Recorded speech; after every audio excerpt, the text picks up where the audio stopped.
Hey guys, Tara here from Recovering Book Hoarder. The rest of my book haul finally arrived. So this is the end of my June book haul, but it also involves some books that I hauled in at the beginning part of July as well. So let's go ahead and get into it because there are quite a few here. So in addition to the ones that I got that I had been waiting on, my cousin, who was an early childhood education major, went through and got rid of a bunch of her books from whenever she was doing school. So some of them sounded quite good. I didn't keep all of them, but I did keep a few. So those are going to be in this haul as well. Plus some Book of the Month books.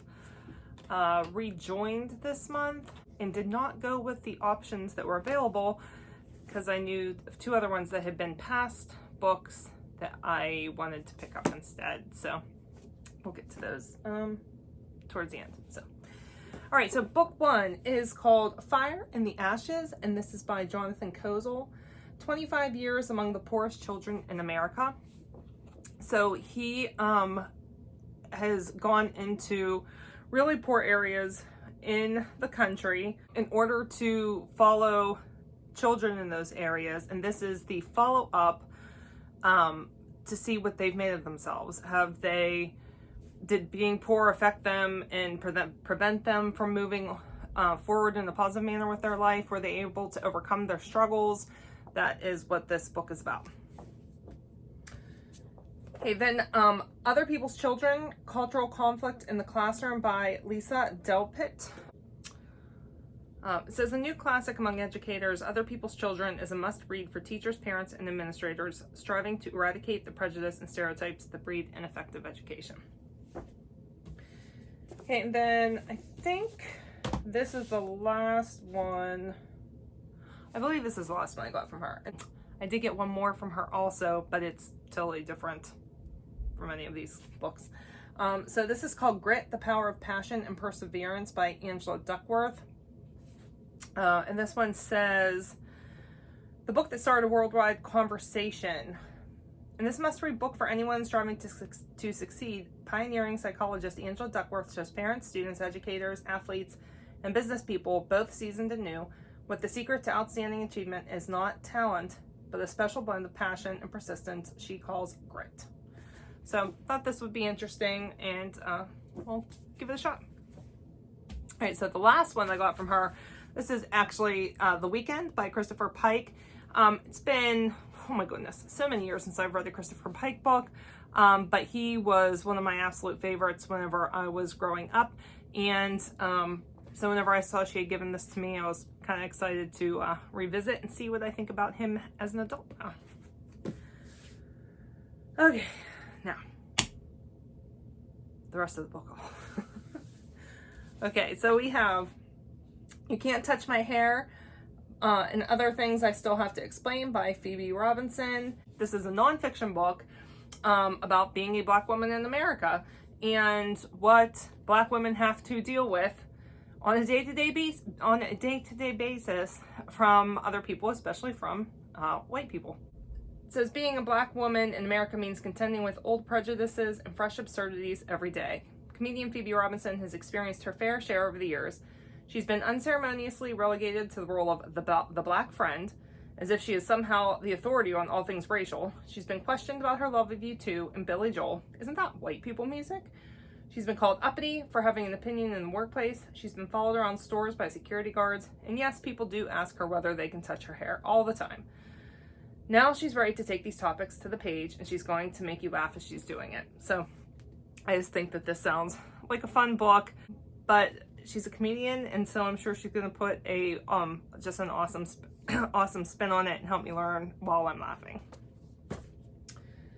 Okay, then we have Dear Mrs. Bird by A.J. Pierce, and this is a fiction novel. I believe it takes place during World War II.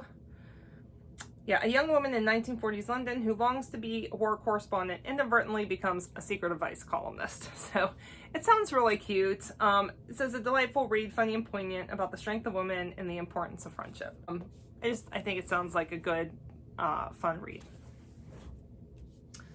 Okay, then I got From Blood and Ash by Jennifer L. Armentrout. And this was blurbed by one of my favorite authors, J.R. Ward. And the last time she blurbed and I bought it was the Charlie Davidson series by Dorinda Jones, which turned into one of my absolute favorite series. Charlie is my literary BFF. And so whenever she blurbed this book, I knew immediately that I wanted to get it. And it is a chunker. It's over 600 pages, but hopefully it is as good as JR says it is. All right, then we have The Breathless by Tara Gogin. We're going to go with that. And I believe this is a psychological thriller. An absorbing and romantic gothic mystery that will haunt you for long after the final pages. Evocative and mysterious. It says Roxanne Cole's death tore the heart out of the Cole family, and for the last year, May hasn't been able to breathe. As hard as she tries, she just can't let her sister go. No one knows what really happened on the shores of the beach where Rose's body was found, but her boyfriend, Cage, took off that night and hasn't been seen since. Until now, 1 year, almost to the day, from her death, when he knocks on the door of Blue Gate Manor and asks where she is. Cage has no memory of the last 12 months. According to him, Roe was alive only the day before. May wouldn't believe him, but something's not right. Nothing's been right in the house since Roe died. And then May finds her little green book. The one hidden in Roe's room. It's filled with secrets, dangerous secrets, about her family and about Roe. And if what it says is true, then maybe, just maybe, Roe isn't lost forever. And maybe there are secrets so dark they should never see the light of day. I just think it sounds really interesting. And I absolutely love this cover. I think it's gorgeous.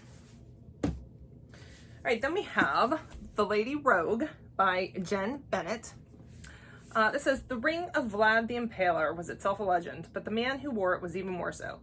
It wasn't just a random piece of jewelry. The ring was an occult talisman forged for a militant medieval organization known as the Order of the Dragon, and it was rumored to imbue its wearer with a dark magical power, cursed if one believed there was any grain of truth in the stories that surrounded it, and its most notorious owner, Vlad the Impaler, Prince of Romania, better known as Vlad Dracula, son of the dragon.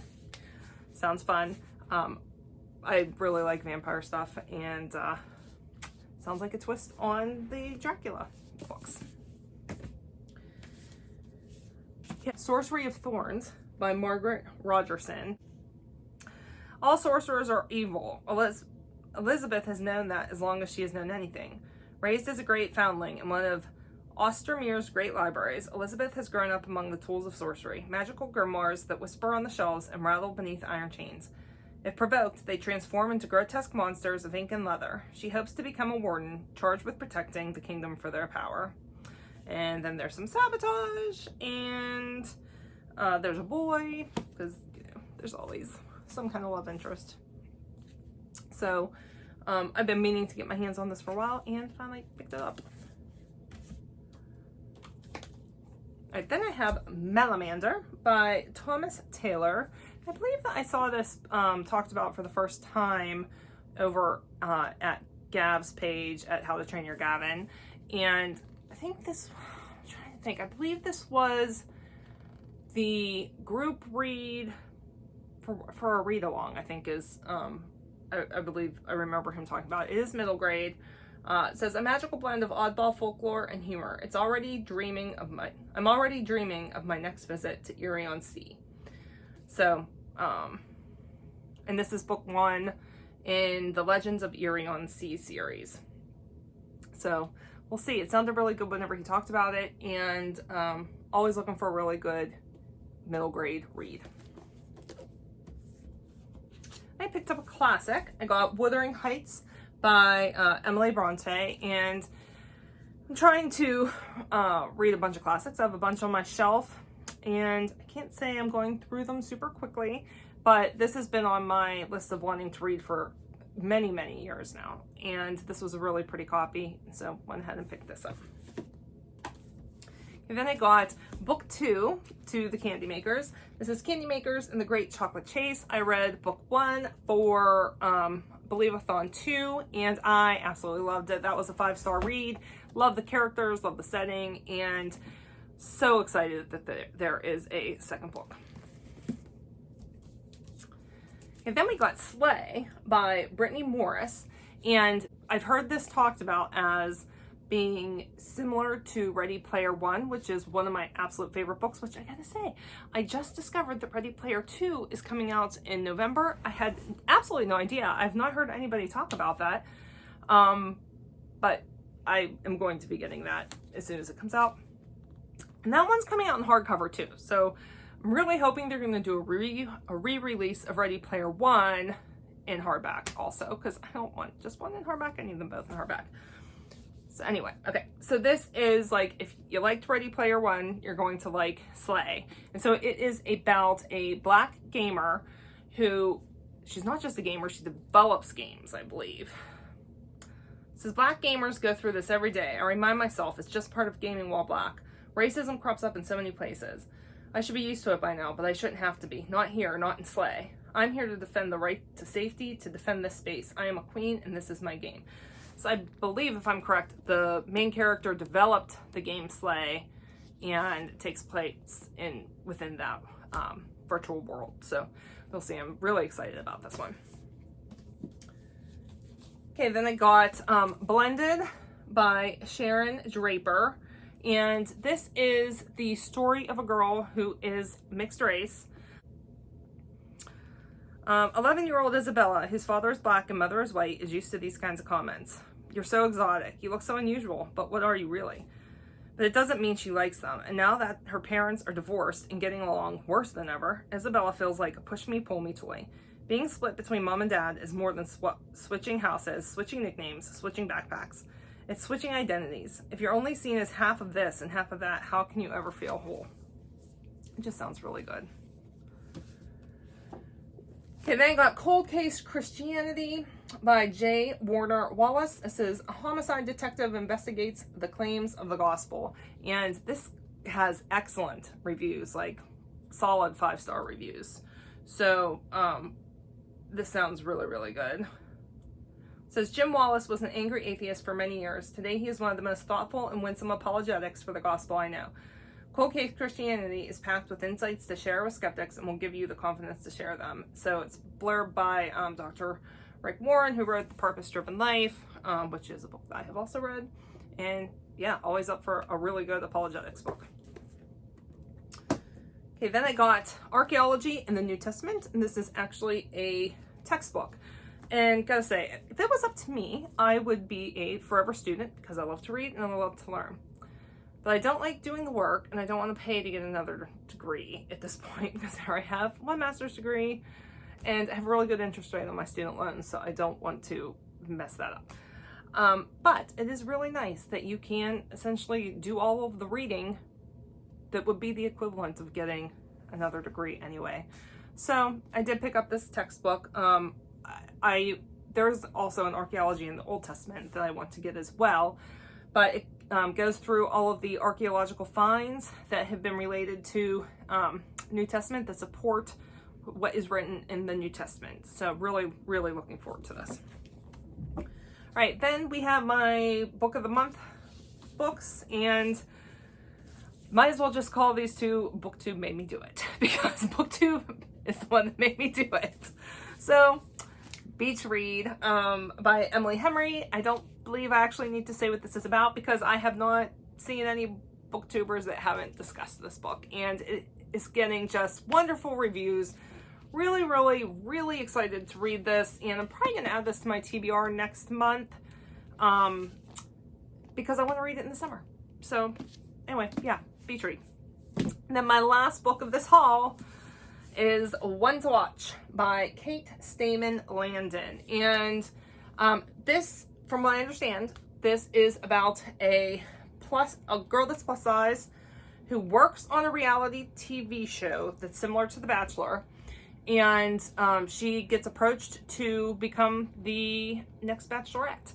And another trope I really like is reality shows and books. So I had to get it. BookTube made me do it. I can't remember who had read this. I feel like maybe it was Krista at Books and Jams. Is that who I saw? Oh, I so can't remember. I do know that this is, you can't get this one yet. like from Amazon and stuff. I had Spy. It's really what I went back on into book of the month. So anyway, super psyched about this. All right, so that is my haul. There was several books there. I think I should be good for a while. Probably don't need to buy any more for a while. And yeah, that's it. All right. Have you guys read any of these? Do you think I should prioritize some over others? Let me know what you think.